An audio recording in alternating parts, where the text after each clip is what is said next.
Assalamualaikum warahmatullahi wabarakatuh.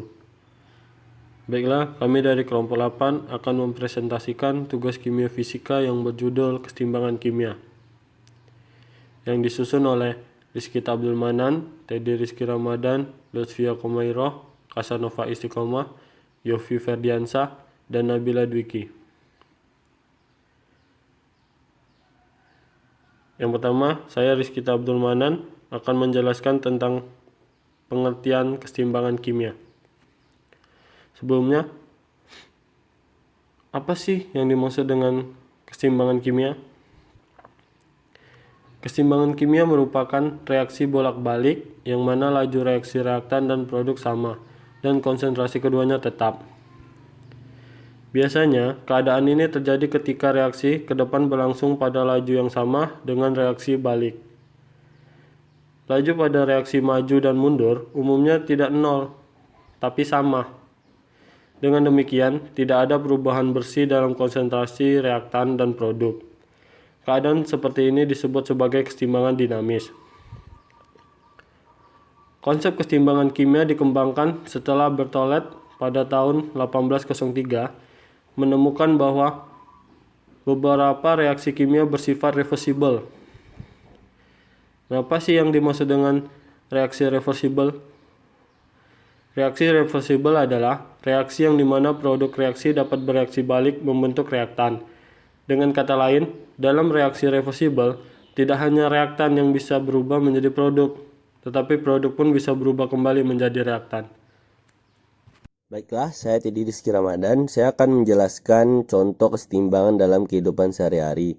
Yang pertama yaitu fotosintesis. Dalam fotosintesis, energi cahaya matahari bereaksi dengan 6 molekul karbon dioksida atau CO2 dan 6 molekul air atau H2O untuk menghasilkan 1 molekul glukosa atau C6H12O6 dan 6 molekul oksigen atau O2. Dengan persamaan 6 CO2 plus 6 H2O plus cahaya menjadi C6H12O6 plus 6O2. Dari hasil tersebut, CO2 akan dikonversikan menjadi glukosa padat untuk dikonsumsi tumbuhan bersamaan dengan air, sedangkan oksigen atau O2 dilepaskan ke udara. Proses fotosintesis pada tumbuhan hijau atau proses pernapasan atau bisa disebut dengan respirasi pada hewan dan manusia merupakan reaksi kesetimbangan. Reaksi kesetimbangan ke kanan merupakan reaksi fotosintesis. Saat kesetimbangan bergeser ke kanan, jumlah oksigen akan meningkat. Oksigen ini akan digunakan oleh manusia dan hewan untuk proses respirasi. Saat kesetimbangan bergeser ke kiri, proses respirasi akan berlangsung cepat, menghasilkan gas CO2, dan gas CO2 itu selanjutnya digunakan kembali oleh tumbuhan untuk proses fotosintesis. Proses ini berlangsung terus-menerus membentuk siklus, sehingga di alam terjadi kesetimbangan antara gas O2 dan gas CO2. Yang kedua yaitu pengaturan pH darah. pH darah dipertahankan sekitar 7,4 oleh larutan penyangga, misalnya HCO. Plasma darah mengandung gas CO. Gas CO membentuk pasangan asam basa konjugasi antara asam karbonat atau H2CO dengan ion hidrogen atau H+ untuk mempertahankan pH. Apabila darah bersifat basa, jumlah ion H+ akan berkurang karena diikat oleh ion OH- atau basa sehingga kesetimbangan bergeser ke kanan. Apabila darah bersifat asam, kesetimbangan bergeser ke kiri karena ion H+ dari asam menambah konsentrasi ion H+ pada HCO. Sebelumnya, nama saya Lutfia Komairoh. Saya di sini akan membacakan siklus oksigen dalam tubuh. Sebelumnya, apa sih yang dimaksud dengan siklus oksigen? Siklus oksigen adalah siklus dasar bagi sebagian besar ekosistem yang melibatkan keseimbangan antara organisme yang melepaskan oksigen dan organisme yang menyerap oksigen. Oksigen yang kita hirup setiap saat itu adalah hasil dari rangkaian proses yang disebut dengan siklus atau daur oksigen. Oksigen yang merupakan komponen penting bagi keberlangsungan makhluk hidup, terutama bagi manusia dan hewan. Dalam slide ini, semakin lama jumlah oksigen dalam darah semakin bertambah banyak. Di dalam paru-paru, kesetimbangan bergeser ke arah kanan. Kesetimbangan akan bergeser ke kiri apabila oksigen berada dalam jaringan. Kesetimbangan ke kiri menghasilkan oksigen yang digunakan untuk proses pembakaran.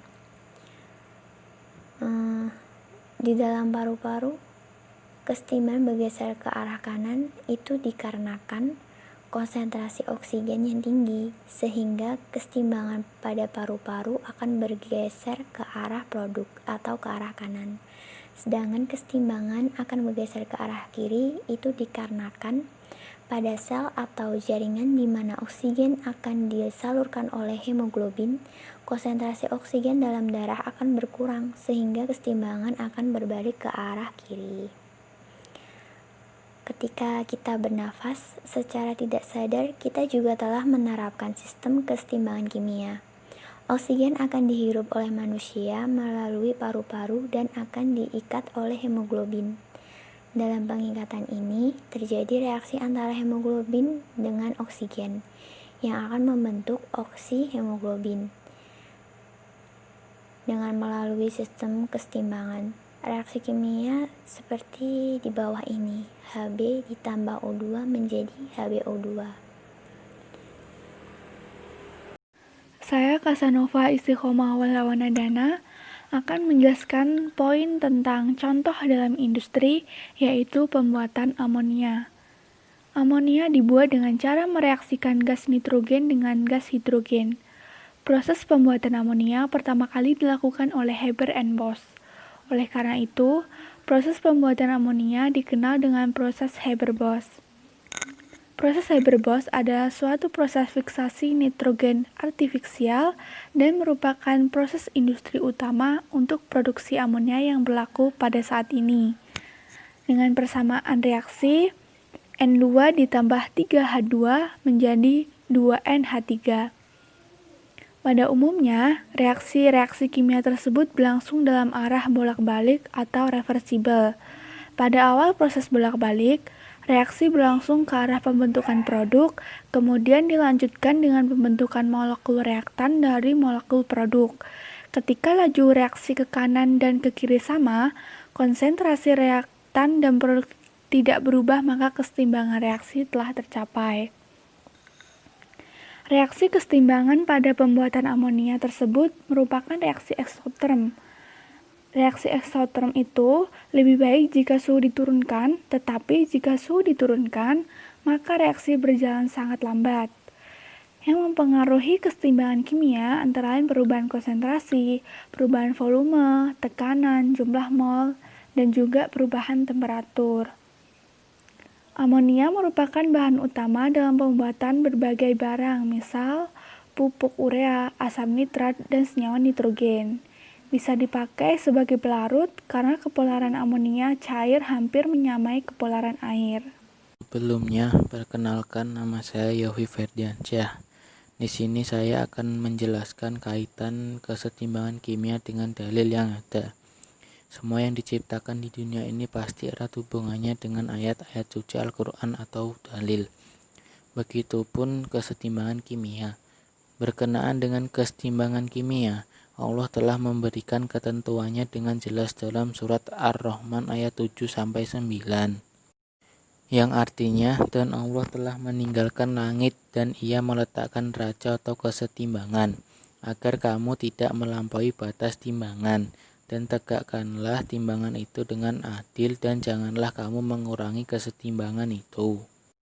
Kajian mengenai kesetimbangan kimia dimaksudkan untuk mengeksplorasi lebih dalam mengenai keberadaan informasi yang telah disampaikan oleh Allah Subhanahu wa Ta'ala, bahwa tatanan mikro dan makrokosmis diciptakan atas dasar kesetimbangan kimia. Perkenalkan, nama saya Nabila Dwiki Afrika. Di sini saya akan menjelaskan kesimpulan di atas. Jadi suatu reaksi dapat menjadi reaksi kesetimbangan jika reaksi baliknya dapat dengan mudah terjadi secara bersamaan. Terkadang kita memerlukan adanya pengaruh dari luar agar suatu reaksi menjadi dapat balik. Yang kedua, suatu reaksi kesetimbangan tidaklah statis, melainkan bersifat dinamis.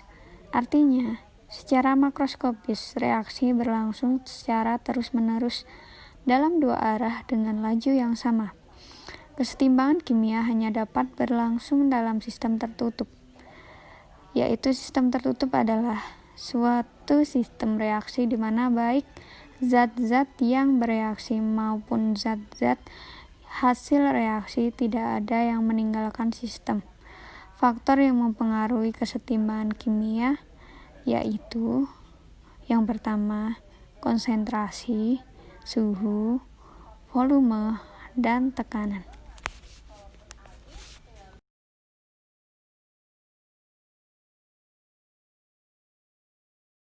Pada video ini akan dibahas mengenai pembuatan amonia melalui proses Haber-Bosch. Pada awalnya, pembuatan amonia dilakukan dengan sintesis langsung dari gas nitrogen dan gas hidrogen. Namun, sintesis langsung tersebut menghasilkan amonia dalam jumlah yang sangat sedikit. Pada tahun 1908, ahli kimia bernama Fritz Haber dan Carl Bosch mempelajari mengenai cara produksi amonia dalam jumlah yang sangat besar.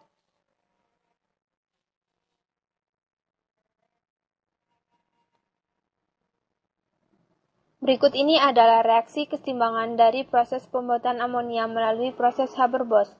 Gas hidrogen diperoleh dari hasil reaksi antara gas alam atau gas metana dengan uap air.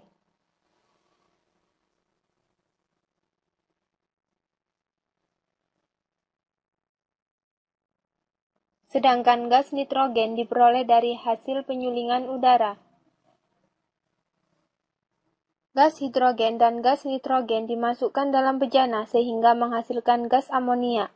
Campuran gas yang dihasilkan didinginkan diubah menjadi cair dan dipisahkan. Gas amonia cair yang dihasilkan diambil terus-menerus, sedangkan gas hidrogen dan gas nitrogen yang tidak bereaksi dikembalikan ke bejana melalui kompresor untuk diproses kembali. Bagaimana cara memproduksi gas amonia agar proses pembuatan berlangsung efektif, efisien, serta tidak membutuhkan biaya yang mahal? Untuk mengetahui hal tersebut, kita harus memperhatikan faktor-faktor yang mempengaruhi kesetimbangan. Faktor tersebut adalah konsentrasi, suhu, tekanan, volume, dan katalis. Faktor yang pertama adalah faktor tekanan. Berdasarkan asas Le-Chatelier, reaksi harus dilakukan pada tekanan tinggi agar jumlah amonia yang dihasilkan semakin banyak. Hal ini karena jumlah mol per reaksi lebih besar daripada jumlah mol hasil reaksi.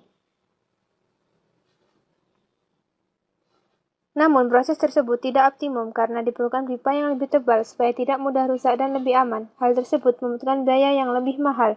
Tekanan optimum yang harus digunakan adalah 200 atmosfer.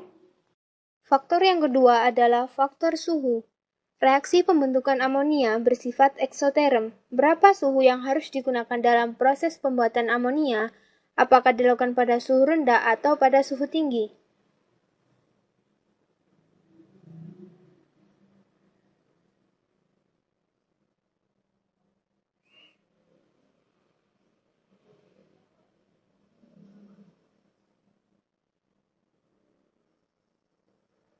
Berdasarkan asas Le-Chatelier, pembentukan amonia seharusnya dilakukan pada suhu rendah agar gas NH3 yang dihasilkan semakin banyak.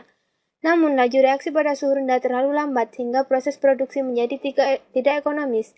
Pembentukan amonia sebaiknya dilakukan pada suhu optimum yaitu berada antara 400 sampai 450 derajat Celcius sehingga dihasilkan hasil optimum sebesar 10 sampai 20%.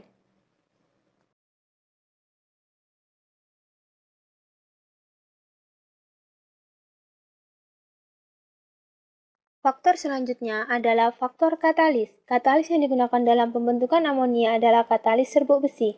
Penggunaan katalis ini tidak menggeser kesetimbangan, tetapi hanya mempercepat laju reaksi. Pembentukan amonia melalui proses Haber-Bosch akan menghasilkan produk yang lebih banyak dengan proses yang efektif jika dilakukan pada suhu 400 sampai 450 derajat Celcius, tekanan 200 atmosfer, dan menggunakan katalis serbuk besi.